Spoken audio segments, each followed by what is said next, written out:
there's almost a great team-based activity around understanding each other's cognitive preferences, right?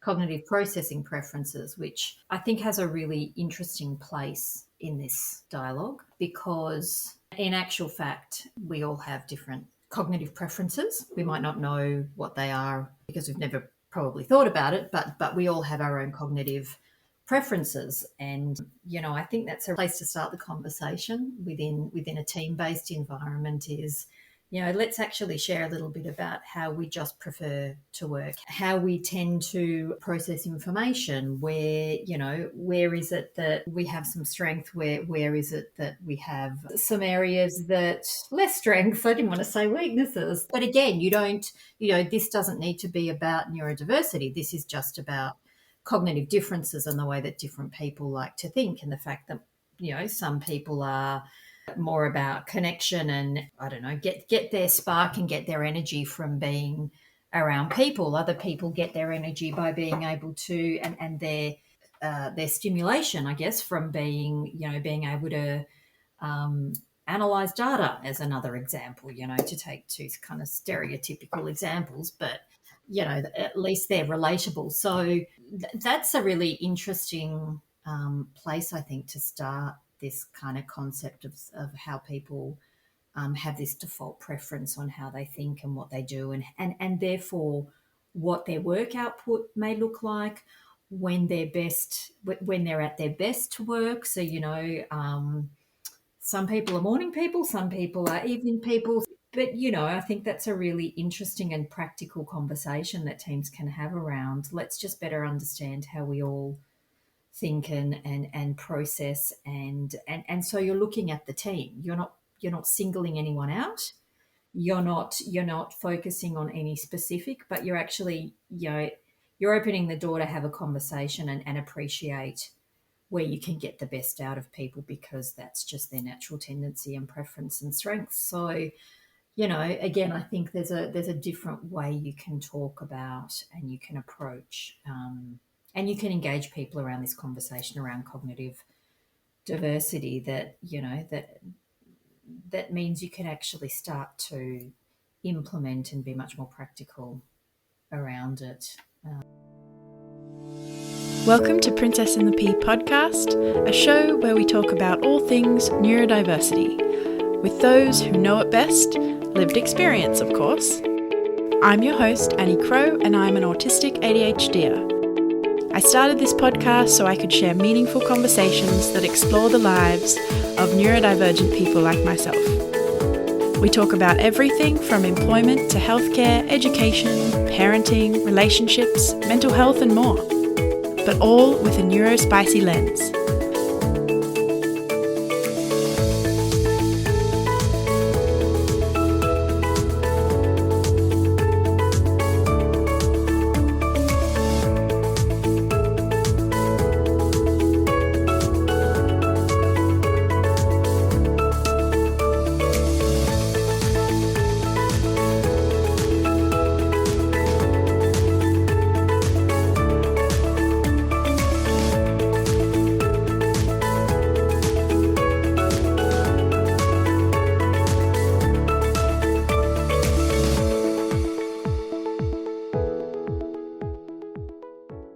On today's episode, we've got Natalie Phillips-Mason, who is a strategic change management practitioner. She is also a vocal ally for neurodiversity in the workplace and the customer experience.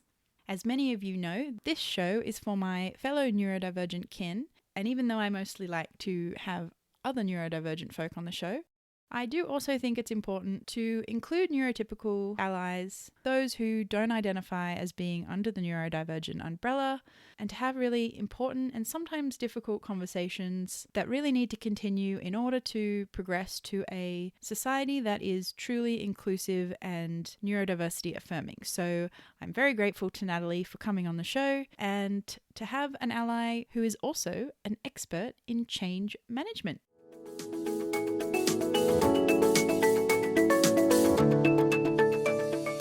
Thanks for joining us, Natalie, and agreeing to come on and talk about allyship and how we can have these really important conversations.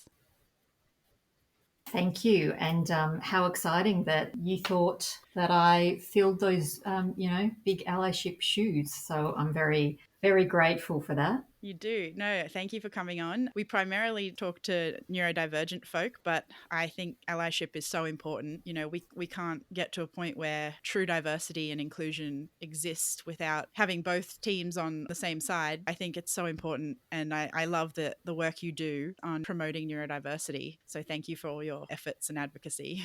Oh, it's such an exciting opportunity. I genuinely feel that, particularly in this country. There's a lot more that we can do in terms of discovery and education and, implementing some initiatives within workplaces that actually have long-term impact for so many people, and probably we shouldn't talk about them so much as initiatives because that's a point in time, but you've got to start somewhere, so we can absolutely have the dialogue. And it's I love the topic and I love being invited to talk about it, so thank you for inviting me along. Oh, brilliant. No, I love it. And I think just for our listeners, we're going to have some more hard conversations, I think, today where, we want this to be really genuine, and we're kind of going to pick each other's brains on Yep. our own experiences, lived experience and allyship. And I kind of wanted to do this because these conversations are so important, and this is such a personal topic to so many of us, whether it's yourself who's neurodivergent or a loved one. And there can be a lot of disparity in understanding what people prefer in terminology and inclusion. I think it's so important to be able to have these conversations, even if they are a bit uncomfortable. And I mean, knowing how much of an ally you are, Natalie, I'm sure we probably have very similar views and experiences. But even if we don't, that's not necessarily to say either side is wrong, but it's so helpful for people to have these conversations. And I know that our wonderful listeners will probably be having these conversations in everyday life. So I'm sure they'd appreciate hearing it firsthand. Well, I'm looking forward to hearing what you've got to share as well. So this is a very much, as you say, a two-way conversation. Yeah, two-way, definitely. Yep. Definitely. All right, so I thought maybe we'd start off with the basics Hmm. and talk a little bit about identity first and person first language, a little bit of a hot topic in the community. And I'll preface this with sort of where we're at right now is it tends to be a preference of parents of neurodivergent kids to use person first language. And that's usually because, well, one, the medical model of disability is very deficit based, and they don't want that to define their children, which I completely understand. And also the fact that the societal stigma around autism is so limiting, with the stereotypes and preconceived understanding and unconscious bias that still very much exists. But at the same time, the majority of the autistic adult community have quite an affinity for identity first, which stems from wanting to take back their identity and be proud of their neurotype and not see it as a deficit that, the pathology model says it is. So both sides are coming from such a good place. And I'm curious to know your experience in hearing people talk about this and how you've had to think about it. Yeah, so it has definitely been a theme that comes up in forums I've been attending, or talks I've attended, or conversations I'm having, Yep. and it's taken me a little while to get my head around it, actually. And I think that's a good thing, because I think what's happened is I've had to go through a process of educating myself as I am in the topic in general. Despite observed experience, there's what it's taught me is there's still so much that I don't know, and so much more to learn. All of us. Yeah, so this is a really interesting one because language often comes up in conversations I have, and because of my day job, which is change management, language and the words you tend to choose around how you define a change program, or how you build a narrative around what it is that you're doing, and how you're changing and what it is you're trying to achieve. Those words and that language are always kind of important. So it's not a new principle to me, but in this space, it's been really interesting because I haven't gotten it first off. I had to really sit down and think about it and actually ask. And that's what I did. I asked people in my network who are neurodivergent, can you explain to me why this is so important? Genuinely explain to me, because I'm not quite sure I'm getting it. Such a good question. Yeah, I mean, this is the thing. We forget we can actually ask, right? Yeah, so definitely. We don't have to just pretend we understand and move on. It's actually better that we ask. So that's what I did. And the explanations that came back were fantastic. And I went, I get it. Amazing. I get it. And it actually comes up so often. And the narrative that and the responses that come back from different people around this, to your point, are a combination of, the community wanting to take back what they feel has kind of, they haven't necessarily been able to guide and control and drive the narrative around, but also this concept that it is part of you, right? So you can't decide that one part of your body is, as an example, autistic and the other part isn't. You are who you are, and this becomes very much a part of your yeah, I know. your Like, no one is neurodivergence and neurotypical. the It's an identity that you ideal give that. And that was of what I how took close away you from are the to conversations and how it was having a explained to me. And once neuronormative that brain, explanation was there, I just as got opposed it. to It just clicked. being It just clicked. more Yeah, I get it. divergent, And I think that's really like those of us who are important because we autistic and need, ADHD. as neurotypicals, and I mean, we're giving labels to things that are probably not necessary, but Yeah, well, this is interesting because neurotypical people don't like it because it implies that there is a normal. And I think what's important, it's not about being normal or not normal. It's more about neurotypical is a term that's used to describe individuals with typical neurological development or functioning. So it's not about whether your brain is more normal. It's a developmental term used to describe people who don't fit the neurodivergent umbrella. as someone who does not identify as neurodivergent, the language and the wording and what is important to the neurodivergent community is really important for us to be able to understand so that we're actually driving the right outcomes and we are respecting what is important to the community. And I think that's critical. So, I think it's a fascinating topic, and I think we need to listen to why those nuances, what might appear to be nuances to us in language, are actually so important to the community.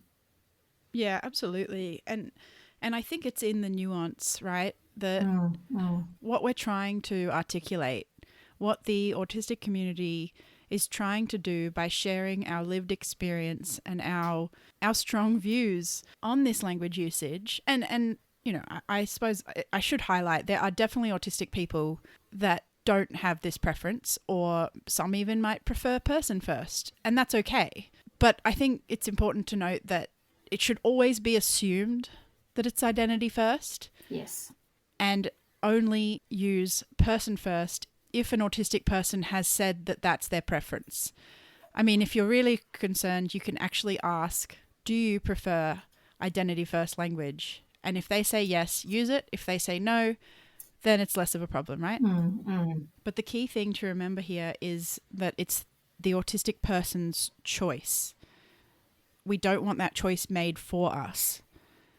And we need to be given the respect and dignity to make a choice about how we want to be referred to and identified as. It's important to note that for the many, many, many autistic people that adamantly want this shift towards identity first language, it's a way that we can undo some of the damage that most of us have suffered through living in a world that calls us the disordered one, in a world where everything is set up to value and support neurotypicals or people who aren't under the neurodivergent umbrella, and that it's actually not being autistic that makes us disordered. It's not a disorder at all. It's actually that we live in a world where our traits and our temperament and our personality, or whatever you want to call it, isn't valued for the worth that it should be. And so by saying we're autistic, we're saying we don't have autism. You can't separate the autism from us. Our brains are autistic biologically. We experience and perceive the world around us as autistic humans. And that's nothing to be ashamed of. So taking back that language and that identity is not only a way to say that we are proud of who we are, even though the world tells us we shouldn't be, because that's not what's valued in a world that is not made for neurodivergent people. But also almost as a protective factor, right? Because at the end of the day, we deserve to work, we deserve to live, and we deserve healthcare and education. And in all of those settings, we are autistic. And to deny our access to them and the accommodations needed as autistic people is problematic. And this language is so important to talk about, because some people think that by us saying that we're not disordered means that somehow we're therefore not disabled. They're very different things. Disability is a disadvantage that restricts the functions or movement of a person. I am disadvantaged because my neurotype is not the majority neurotype that this world was set up to support and value. That is my disadvantage. That is what makes me disabled. I am disabled by the environment, not by autism. This language is so important because it affects the way others perceive us and how we perceive ourselves. And many of us have lived most of our lives being treated differently for being autistic, but not realizing that we were autistic. So when we get diagnosed late, like I was at 28, it's traumatic. The diagnosis process is traumatic, but living undiagnosed in this world is traumatic. And for some, even living diagnosed in this world is traumatic. The third one is just the least likely to be traumatic. And this is because being diagnosed is where you are potentially going to get the access to disability supports and a deeper understanding of yourself. But at the same time, some are traumatized by the many non-neurodiversity affirming therapies that they've gone through and that still exist. But it's so important to understand, because in moving from the stage of realizing you're autistic, being diagnosed, and coming to terms with really understanding yourself and your identity, you need to actively work to develop a sense of pride about who you are, which is autistic. And that directly links to how we show up in the workforce and how others view our inherent value. And the great thing at the moment is there's this generation of autistic teenagers and young adults entering the workforce, having cultivated a greater sense of pride thanks to the neurodiversity movement and community. And they are demanding the respect and dignity that they and all humans deserve and have rights to. And in saying all that, Natalie, as an expert in change management, how do you see us utilizing this shifting landscape in order to progress change? I think the opportunity we have is that, particularly at the moment, we've got this little perfect storm of kind of conditions, environmental conditions, if you like, where I think to your point, there are more young people entering the workforce who,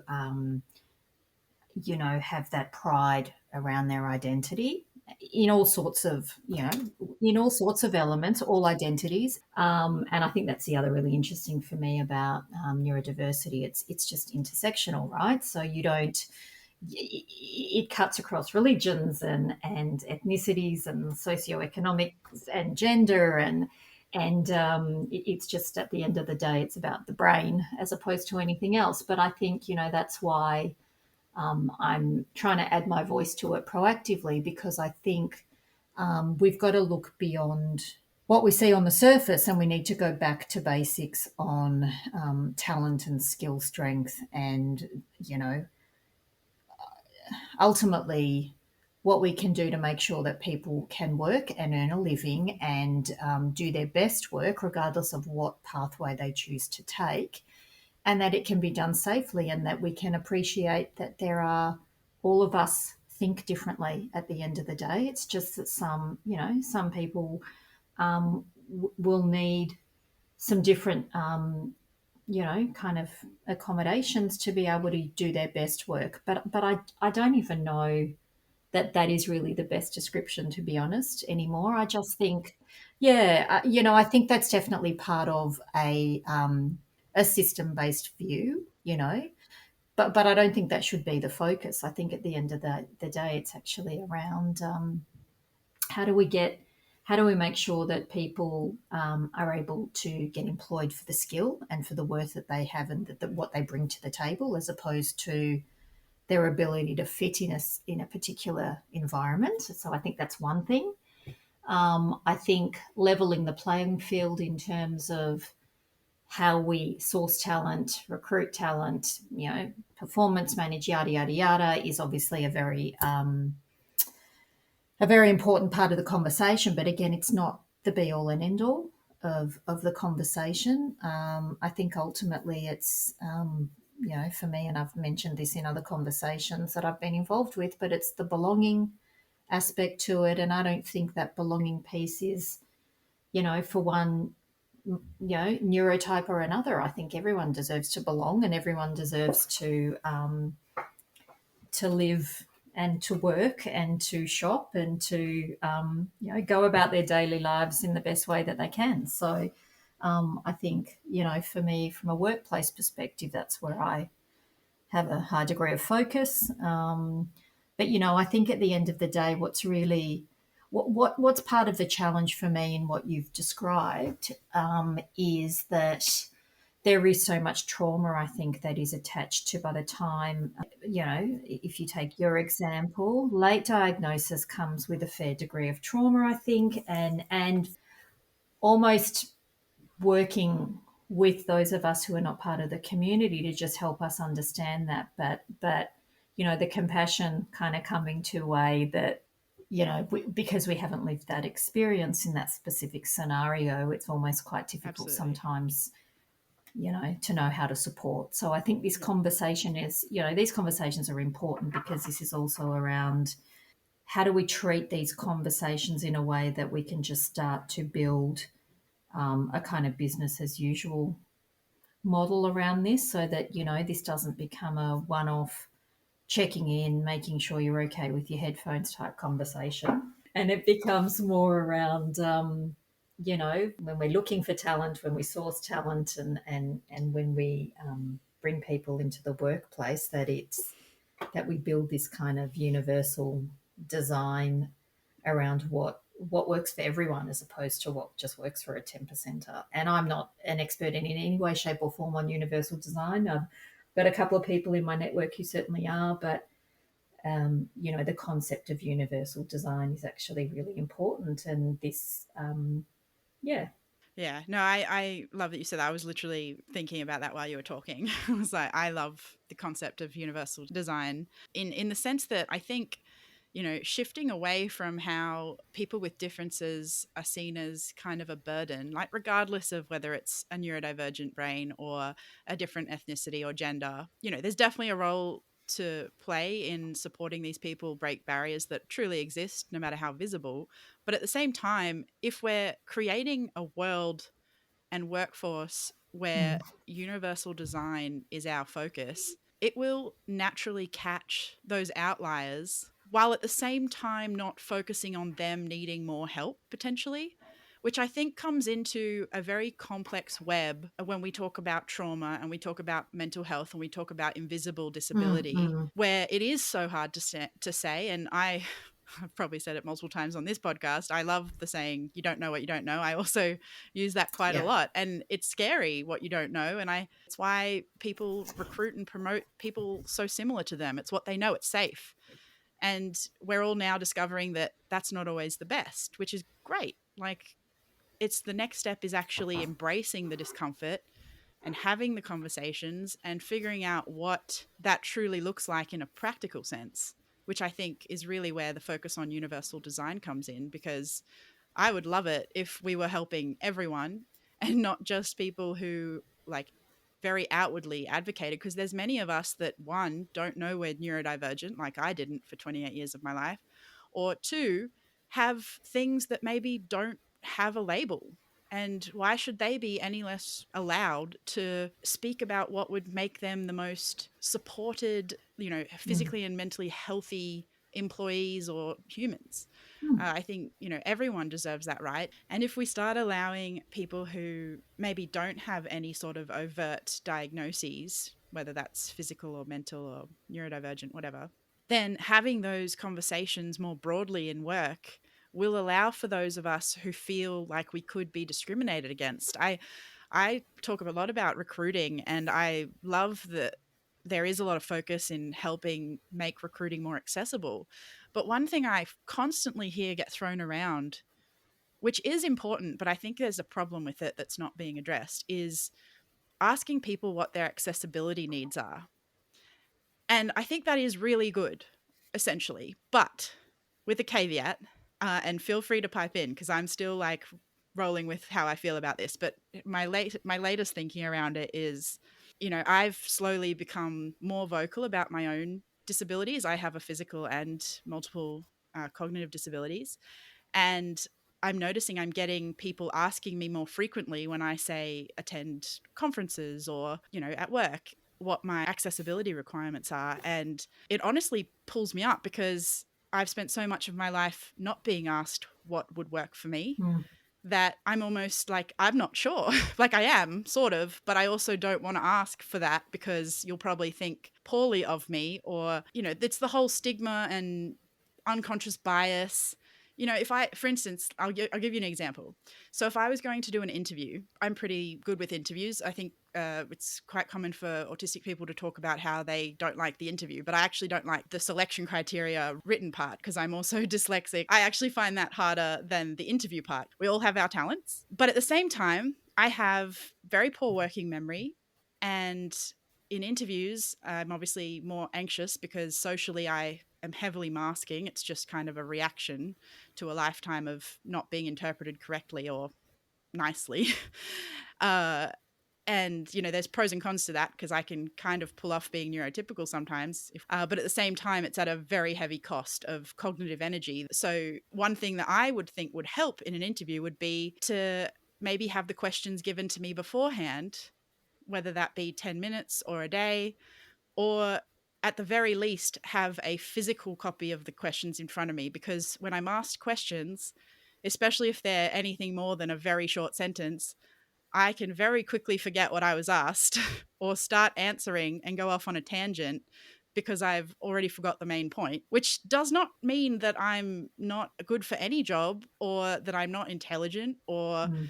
anything. It's literally just one system, one part of my brain that I struggle with.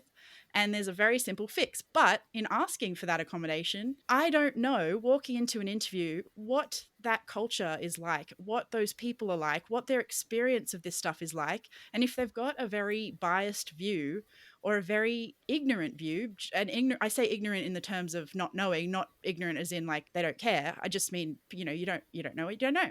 Are they going to read into that? Because I have had a career where I've been in very competitive job interview processes and I've got very competitive jobs that Yeah. most people would struggle with. And I think that we need to have more of a conversation. It's not just about asking what accessibility you need. It's really, it needs to be deeper than that. That's very surface level. And we need to feel safe enough to be able to say, I would really like this, whether it's the questions or whatever it is, without thinking there's going to be ramifications, because we all know about unconscious bias. Yeah, I'm interested in your thoughts. Okay. So my initial thoughts are this is going to take time because Agreed. this is, like any behavior change, this Says is, our change expert. Very important. well, it's just the way it is, I think, and I think we just need to lean into that first and foremost. The first, I guess, was a question back to you is, would you not feel comfortable asking for those questions in writing beforehand? To me, that would give me an indication as a candidate as to whether an organisation is actually genuinely able to, to accommodate that sort of process. So that in itself gives me a little bit of a view of, how the organisation potentially the flexibility within the organisation. I mean, that flexibility in terms of, process and in terms of how they look at. But again, that's a very broad brush statement, because I think this is a dialogue that is still so immature in this country. I think this is where the education process, needs to continue. Um, I would, from where I sit, I wouldn't have an issue providing questions in advance. So to me, that wouldn't give me. But again, I guess I've got a lens on this that maybe is a little closer to this topic than other people. But to me, providing questions to people in advance is not that difficult to do. Um, but the question that what's probably more of a complex component of what you described is, I don't know if there will be ramifications. I don't know if people will think that I'm strange by asking for that. I don't know if, and unfortunately, that's not something I can answer because it's so specific to the organisation. I think the only, my gut feel around this is, the more candidates who feel comfortable enough to ask for what they need, the better it is that we are educating organisations. Because at the end of the day, the voice has to come from a number of different areas. And there are like there is in so many other spaces. Organisations have different levels of challenge. They have different objectives that they're trying to meet, and this is probably just going to be a keep sending the message and keep asking for what you want, because the other difficulty in this space is the lack of disclosure. And so, as in with a lot of other D&IB strategies, there's data in a lot of cases. We know in organisations we can get data on gender diversity, we can get data on First Nations diversity. With neurodiversity, we can't, because whatever we get is not necessarily going to be accurate, because we know that disclosure is very hidden. Not everyone discloses, and not everyone even has a diagnosis. But, the stats and the data that we have in this space are not necessarily, we just don't have as much of it as we would in other spaces. And so I think that's why it's got to come from the neurodivergent candidates, so that, but then that I can say that quite easily because I've never had to ask of it. But just from where I sit, I think the more candidates, particularly in the current market, let's be honest, the more candidates say, with all the different conditions we've got going on, this is all those other environmental conditions, I would suggest it's a great time to be able to ask for what you need. But then I know that there is a lot of psychological safety risk and mental health, implications that come with that. So I'm not an expert in this space and don't claim to be. There's a whole complex system of issues that come with this, but purely from a candidate going through a recruitment process, I mean, ideally, utopia will be, we get to a point where you're comfortable to ask what you need, or the candidate process offers a range of alternatives that says, if you don't necessarily want to be on camera, we're happy to do this via phone. How amazing, because I've been doing a lot of reading around nonverbal autism particularly, and the technology, the assistive technology that exists in these spaces is awesome, and so we've got to look beyond what we see into what we believe the talent is that sits within the people that we're talking to and that we're interacting with. And again, that's a simpler view of it, but that's kind of, sometimes simple is better. Yeah. Yeah. No, but I think both sides of the coin, you're right. It's it's not just getting organizations to change, it's us almost forcing the change by coming out. But then there's also the aspect of Yeah. privilege and Yeah. Yeah. all the things. But with disclosing, especially, I've recently disclosed in my current role, and there's been not even a second thought about doing it because I'm at a point in my life where it's not a big deal if it goes badly. But if I was just starting out in my career, I would definitely be more reluctant, because then there's also like the financial implications, and there's so much that affects more than just mental health and psychological safety. Mm. But at the same time, I think it is kind of a good way to almost test the Yes. waters for the employer, because if they respond well Yes. to accommodations, then that's a place I would want to work. But if they don't, which would mean I probably wouldn't get the job, then it's probably for the best, which, I have mixed feelings about, because, we need to be in these organizations changing the culture, and we need to be in those ones that probably aren't as accepting the most. But at the same time, for our own health, it is probably good to have that sort of knowledge before you walk into a role. But at the same time, that is truly a huge privilege to even be able to take that risk when we do live in a world where, even though this is becoming more talked about, it's still very much a subject of discrimination and unconscious bias and ableism. And you could never really know how it will go. Yeah, look, I think that's one aspect of it. I also think, to be fair, from an organisational perspective, certain roles, require certain, not just certain skills, but, if you're going to be, for example, in a customer service role, you're going to want to find candidates who, are comfortable interacting with customers and so different roles require different skills. But I think what we're talking about is something broader than that. And, I also think there's some opportunity to not pigeonhole people into certain buckets either because of the neurodiversity either. So, there's a lot of misconceptions out there around, for example, autism and coding, STEM stuff. And, we know that that's not true, but we know that that is an area of hyper focus and intense interest and intense talent, no doubt. But not every autistic person will love data and numbers. But the creativity that comes from a number of people that I've met and worked with and is extraordinary. So again, it's not necessarily what we need to be careful not to pigeonhole in terms of content and in terms of job type and in terms of interest and skill.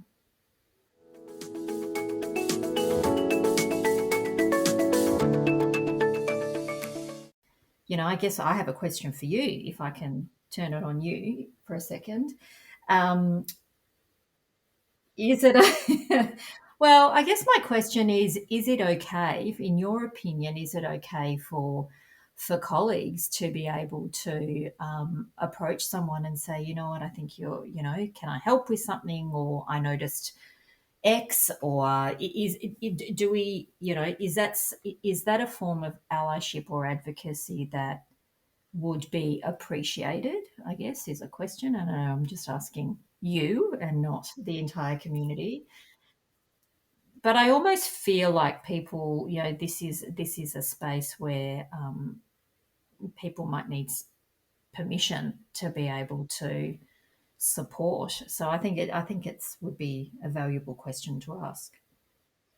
Yeah, no, I'm always happy to share my thoughts, and they are my thoughts, not the community's, which I definitely want to clarify. But uh, it's a hard one, because so many of us are on different parts of our journey, whether it is that we don't know about our own neurodivergence, or whether it's where maybe we haven't accepted it, Mm. or we haven't got to the point where we're proud of it. Um, and I actually get a similar question quite a lot from people reaching out saying, "Oh, I think that my colleague is ABC. Um, what do I do? Like, how can I bring it up?" And it's such a hard question, because I don't necessarily ever give advice to bring it up, because personally, I don't think we could even make those calls. You might be seeing traits that you think fit autism, but they could be something completely Yeah. different.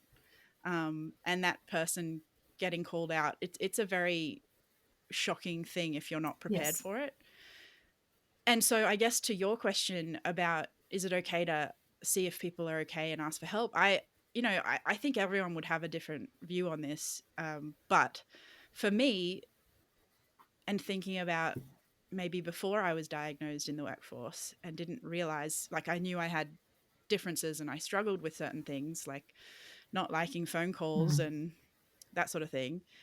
I think if someone had approached me and said, something like, I don't even like, you'd have to be very careful about how you framed it, because if it was anything other than coming from a place that was very overtly compassionate and helpful, then you're immediately going to get someone get defensive. Or, I mean, in my case, I thought I was heavily masking those things. So if someone called me out on it, I'd probably be very shocked initially that people have noticed, but essentially, like, it would definitely be a good thing. Like, for instance, and it's also things to listen for. So I asked one of my first supervisors, he told me to find some information out, and I said, can I send an email? And he said, oh no, just call them. And when I asked, can I send an email, what I was asking was, is it okay to use my preferred method of communication? Without asking that, he could not have known. He did nothing wrong.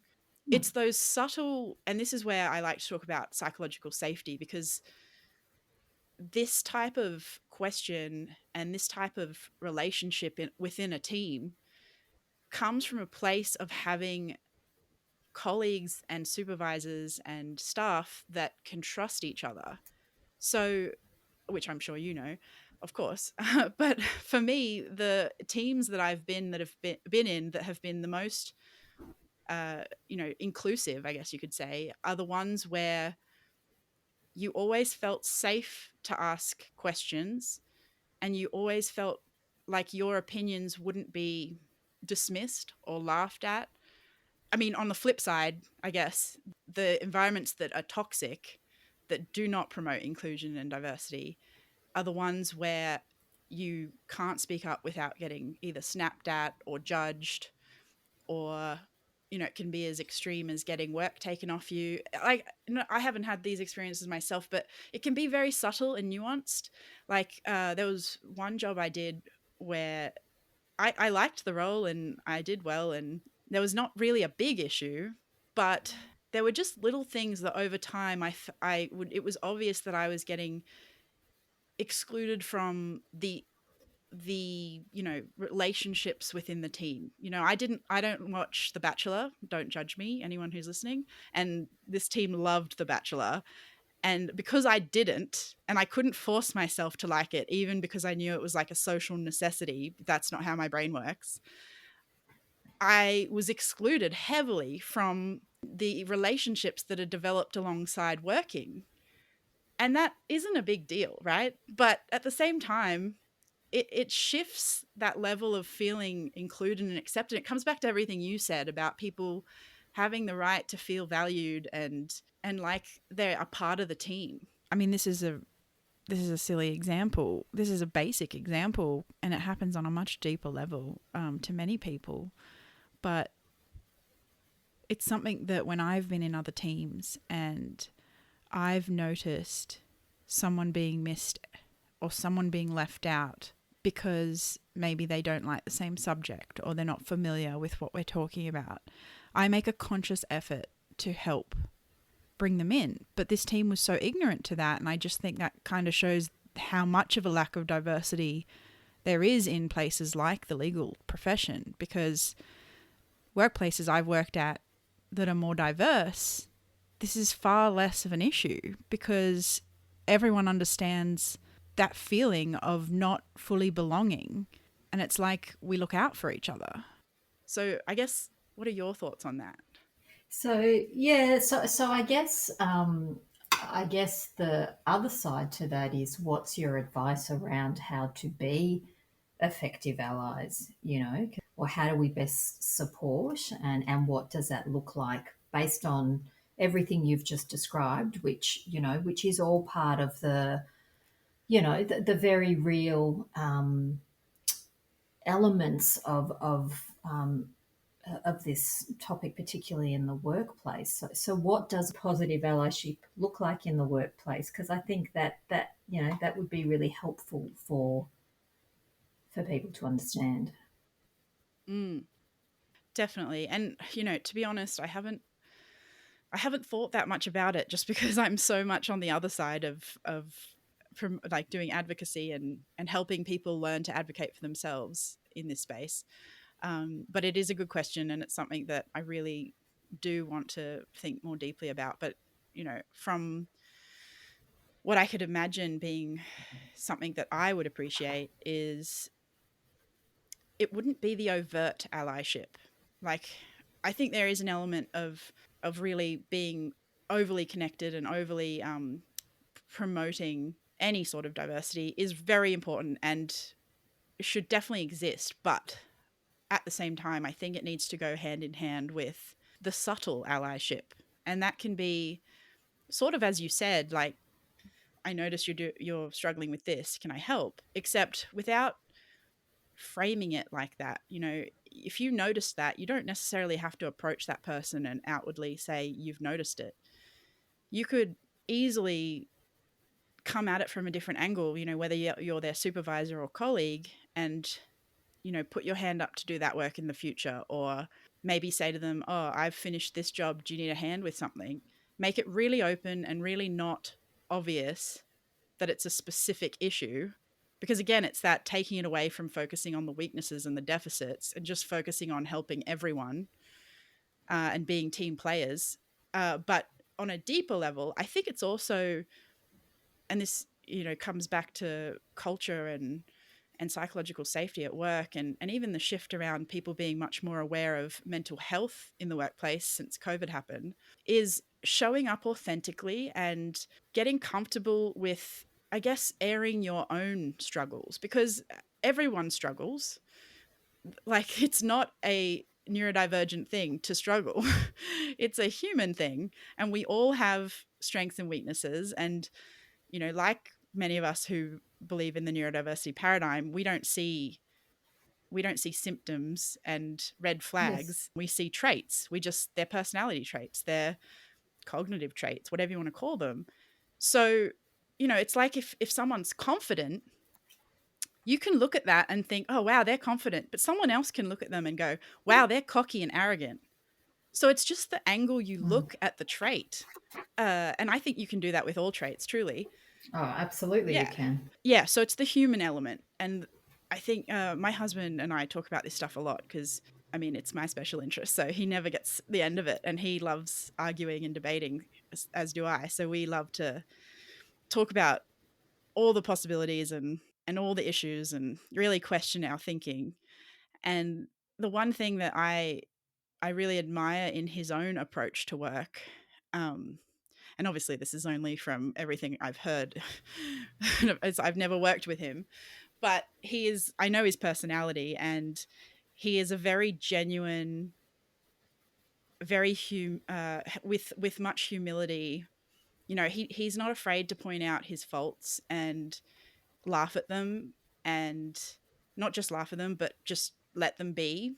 There's no shame. I think there's so much of professionalism and the more neurotypical culture of, putting your best self out there and not showing, in quotes, unprofessional behavior. And I say that because what is professional behavior? Because some of us can't live up to that standard. And so it's really questioning where these cultural and societal views of behavior come from, and how important really are they, when what really should matter is having a safe and supportive work environment for everyone. So, and I think this will help people with mental health struggles as well. I do think there is an element of it's leading by example. So if you can call out your own struggles, then other people feel safer saying, I struggle with this. Because if it's a culture of just putting your best foot forward and only showing all the best parts of you, which isn't always a choice for some of us, then those of us with the struggle will just continually try and hide for safety, which has really negative flow-on effects. So yeah, I guess going back to the environment that I worked in that was positive, my boss was very open about her differences, and she, as far as I know, was neurotypical, who knows? But she spoke quite slowly, which for me, as someone with ADHD combined, I can't stand. My husband does it too.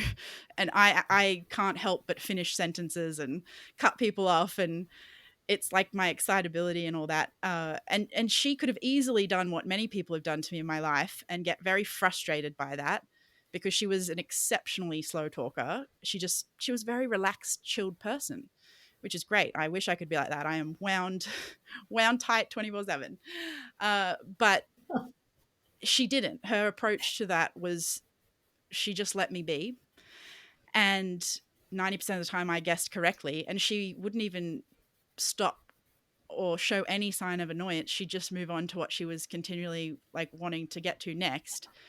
And we actually ended up making quite a good team because we'd play off each other. And there were other things that she struggled with, like, so she was really good at concepts and strategic thinking, but she wasn't great at wanting to put that down and make that into a tangible plan. So then I came in and would help her do that. So what you're kind of referring to is what I've often thought about, which is playing to strengths, but also there's almost a great team-based activity around understanding each other's cognitive preferences, right? Cognitive processing preferences, Yes, yes. which I think has a really interesting place in this dialogue, Yeah. because in actual fact, we all have different um, cognitive preferences. We might not know what they are because we've never probably thought about it, but we all have our own cognitive preferences, and I think that's a really I almost think that's a really good part to start place to start the conversation within a team based environment is, let's actually share a little bit about how we just prefer to work, how we tend to process information, where is it that we have some strength, where is it that we have you know Less strength.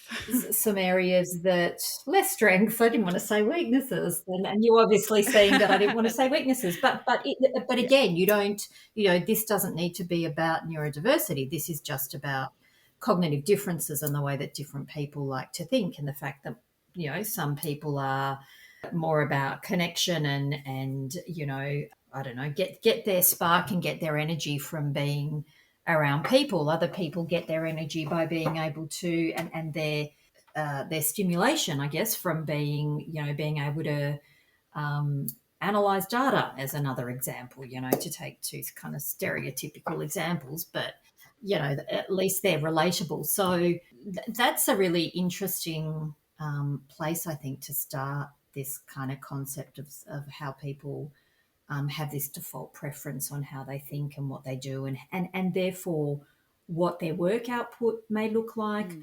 when they're at their best to work. So some people are morning people, some people are evening people, but I think that's a really interesting and practical conversation that teams can have around, let's just better understand how we all think and process, and so you're looking at the team. You're not singling anyone out. You're not focusing on any specific, but you're actually you're opening the door to have a conversation and appreciate where you can get the best out of people, because that's just their natural tendency and preference and strength. So again, I think there's a different way you can talk about and you can approach and you can engage people around this conversation around cognitive diversity, that means you can actually start to implement and be much more practical around it. Yeah, absolutely. I think, this is why I love the concept of universal design. And this is what I go on about when I talk about how I'm not sure that disclosure is necessary, let alone should be the focus in these conversations, because all it encourages is further singling out and discrimination and opportunity to be further marginalized. And it feels like the opposite of inclusion. Like, true inclusion is actually giving everyone the same opportunity and chances. And this is not saying that we don't need to actively help marginalized groups, but I don't think the way to do it is to make them disclose any sort of disability or diversity, or diagnosis in order to get support and inclusion. If you focus on universal design and helping everyone feel like they can openly share their productivity preferences, then all of a sudden you're creating a psychologically safe, bonded team who all openly share how they prefer to work, from whether that's phone calls or emails, or maybe they like dot points in emails instead of paragraphs, or anything. Like, I'm giving tiny examples, but that conversation that's being opened to the entire team, not just the singled out disabled person or neurodivergent person, then all of a sudden you've got that person in the corner that really desperately needs those things heard and met, don't feel like they're going to look like the outcast or weirdo that is actually needing to ask, because it's the business as usual. Everyone's very used to having preferences and supportive of helping each other be as productive as they can be. And it's just such a nicer way to support people, and properly allows for true inclusion, where those who might be neurodivergent or disabled and unaware of it — when I say unaware, I mean don't have a diagnosis or haven't identified it yet, but maybe still have differences or whatever. Yeah, they can finally feel safe to unmask and actually have their employment needs met. And disability support just becomes a natural integration into a productive work environment for all. I don't know, maybe this is... I mean, I think I'm talking from a place of privilege here, where I only have like more subtle support needs in a traditional work environment. I'm just mostly coming from a place of what would I prefer in terms of wanting a work environment that was open to supporting me, that didn't need me to be so overtly desperate for any changes or differences in processing information or communicating or all of the things. Even now when I say, I'd like this adjustment, or, this would help me work better, my current team, who are great, have never outwardly said, why do you need that? And I don't know how much this is just how I see the world, but I feel a sense of pressure to justify anything I ask for. And that leads me to needing to go back to that pathology and back to that deficits focus of, I need to work from home because I find office environments very distracting and sensory overload. Like, why do I have to say why I need to do it? And I obviously know why you have to say why, because you don't want everyone to just ask for all the adjustments in the world and not really know who truly needs it and who doesn't. I get that. But at the same time, making me justify it is exactly the reason why it's hard to ask in the first place, because there's always that fear of, how much do I have to justify this and share what is essentially a very personal amount of information that can put me in a vulnerable position to be taken advantage of in the workplace, and has been in the past. Yeah. Well, it's interesting though. It's interesting you say that, because one part of me listening to you is like, it would actually be really great to understand the why, so as part of an education process, right? So that's from where I sit, that becomes part of the education process. But on the other hand, I totally appreciate that you are being expected to share and be vulnerable about something that is very personal. I was thinking about this the other day, and so I'm a mum of two, kind of mid to late teens now. But when I was going through my pregnancies and I was freelancing for a number of years, as a working mum, I was asking for accommodations years ago. Yep, bet you were. Right? Mm-hmm. It's not new. So the concept of accommodations actually has been around for a while, people, and yeah, and it's come a long way, because I've certainly and I'm not at all saying that I've experienced what you have, but I was thinking about this the other day, because I think we forget that working parents have been asking for accommodations for a while, and it's been hard and it's been a struggle, I think, and it's been, a much more readily accepted part of part of work now, I think, particularly post-COVID. But, you know, the number of times that I kind of thought, I'm not going to be able to ask. I can't ask. What are they going to think, that I, you know, can't do the work? I can't cope with the workload. I can't. So again, I'm not, you know, Oh, don't worry, we're not comparing. It's still it's a real struggle. saying it's not a competition and it's not a compare, but I did want to try and bring an element of this kind of concept of accommodation back to um, the fact that this kind of universal design concept, and also, you know, it just hit me like a brick the other day that I have actually in my career journey have been in a position where I've asked for accommodations and have sometimes felt comfortable, sometimes not. Probably could have asked for them earlier had I felt more comfortable. But the concept of accommodations is not It's not is new. not new. It shouldn't be something that we all of a sudden have to sit up and take notice of, Yeah. because in actual fact there's quite a number of us that have been seeking some kind of accommodation for, you know, different reasons over the last, you know, God knows how many decades. So Mm-hmm. yeah, it's all very interesting. Yeah. Definitely. It's humanity.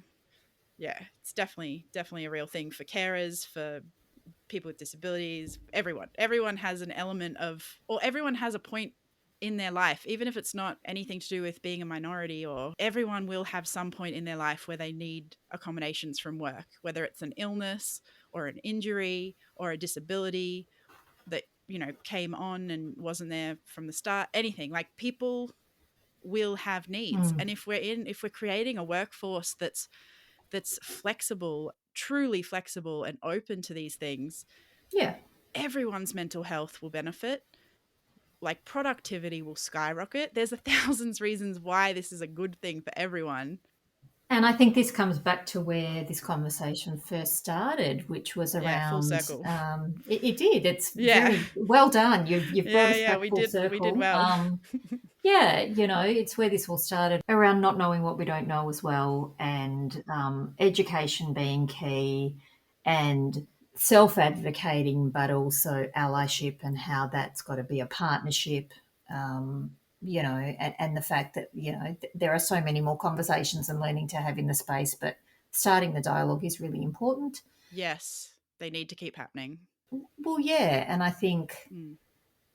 you know, I think to your point about neurodiversity paradigm is, again, because the language and the terminology is just so fascinating. It really is. But I guess also the other point I was going to make was, as with everything in life, there's a reality check that we need to do, and there's just there is a balance between, you know, let's make sure that we're having the conversations in an authentic way. Let's make sure we're involving the right people in the conversations. Let's make sure we're thinking about what the impacts of that conversation are. And I guess this is where the kind of change management method side, you know, comes into play. When I think about it, is, you know, it's taking all of the really important subject matter expertise that we have in this space, and that subject matter expertise, to be honest with you, from where I sit, lives fairly squarely in the neurodivergent community. I appreciate you saying that. But well, we've got to keep calling it out, you know, I Yeah. think. As with every community, lived experiences is so important. Correct. But, you know, what I see is the power of a partnership between, you know, lived experience and observed and allyship. It's kind of, you know, it is a really powerful partnership if we can have the conversations in the right way with the right people, and we can be really practical, and we can understand and lean into the challenges around implementation and what it will need to shift the dial. So, but again, you know, coming back to it, we've got so much opportunity ahead of us. We just need to keep educating and keep talking about it. So I think, you know, again, that's Yeah, stay curious. stay curious. Yeah, I agree. We are very much aligned, and I just appreciate your authenticity today and how willing you were to show up for this not so easy conversation. So thank you, Nat, for having this important discussion about allyship and how we can all work together to progress change. It's been awesome.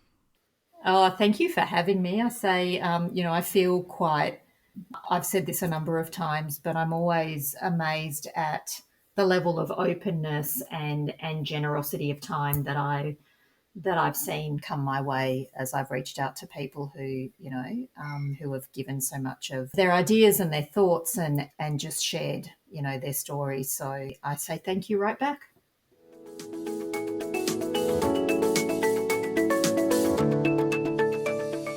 Well, that's it for number 10. And along the lines of what we were talking about today, in terms of being able to advocate for your preferences at work, I have borrowed the wisdom from the marvelous Amanda Morin from episode 6 and 7, who has helped me to develop a worksheet for you guys, and it's called the Employee Productivity Profile. If any of you listened to my chat with Amanda a few weeks ago, you'll know that she has a beautiful way with words and being able to ask for your needs to be met in a positive way or even just a neutral way. One of my goals in developing this podcast for the neurodivergent community is to collaborate with some incredible minds and make some really practical resources. So head over to the show notes and visit my Patreon. And if you become a member, you will get access to this awesome worksheet. So a big thank you to Amanda Morin for collaborating on this incredible document that I could only dream of when I was starting my own career, and I really hope that it comes in handy to some of my neurokin who are really wanting some help on how to identify their needs to be productive at work. Stay tuned for our next episode, talking to the wonderful Frances Brennan, who is a neurodivergent speech pathologist, and we're going to talk all about being a neurodivergent allied health professional, speech therapy, and some exciting stuff on eating disorders. Just warming you up because, if you didn't know, on the 11th of August, our very first episode of the brand new Neurospiced, capital ED on the end, podcast from Edna, Eating Disorders Neurodiversity Australia, is going to be released. And I thought to warm you all up, we could talk a little bit about eating disorders on here. If you didn't know, I have lived experience with eating disorders, and when I started advocating about it a few months ago at the start of this year, I had many